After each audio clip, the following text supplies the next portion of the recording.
On est à la fois sur un sujet agricole, qui est son périmètre ministériel, mais aussi sur un sujet sécurité.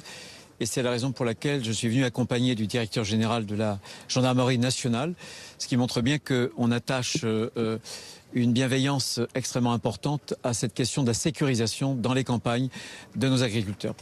Je suis venu avec un double message, un message de soutien, mais aussi un grand message de fermeté. Le message de soutien, c'est le soutien à nos agriculteurs, parce qu'ils sont le visage de la France qui travaille, de celles et ceux qui au quotidien nourrissent les Français, de celles et ceux qui nous assurent une souveraineté alimentaire. Nous sommes dans un monde dangereux, l'arme alimentaire, comme l'indique l'expression, est devenue là encore une arme dans les rapports de force qui s'imposent entre les nations, et nos agriculteurs concourent directement à l'indépendance de notre nation sur ce plan-là, et de même qu'à notre souveraineté.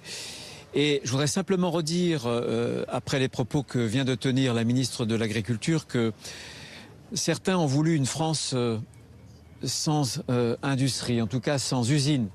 Ils y sont presque parvenus, avec la désindustrialisation. Eh bien, je ne veux pas que demain, nous ne voulons pas que demain, ils réussissent à faire qu'il y ait une France sans ferme. On a besoin des fermes, on a besoin des agriculteurs pour assurer une prospérité, une souveraineté à la France. Et puis il y a ce message de fermeté, parce qu'il ne faut pas croire qu'aujourd'hui la violence, que les vols, que les rodéos soient le monopole des quartiers et des villes. C'est aussi en campagne que cela se passe. Par exemple, sur les rodéos, la moitié des rodéos ont lieu dans nos campagnes. Mais grâce à l'action très ferme de nos forces de sécurité intérieure, c'est aussi aux campagnes qu'on a de très bons résultats, puisque les 2 tiers des véhicules qui sont saisis après des rodéos, c'est précisément en zone campagne.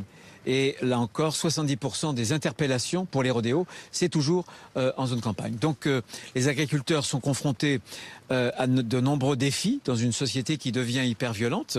On a cité il y a quelques instants les vols. Il faut savoir que nous avons là encore un certain nombre de pistes et que nous avons des succès, des résultats, notamment avec la gendarmerie nationale, parce que nos campagnes sont évidemment sous l'empire de la gendarmerie nationale et non pas de la police nationale. Et à titre d'exemple, en février et en mars, nous venons de démanteler 2 filières. C'est une délinquance itinérante. Ce sont des organisations mafieuses, comme l'indiquait la ministre, très professionnelles. En février, c'était un Roumain. Les vols représentaient 800 000 euros. En mars, c'était une filière géorgienne.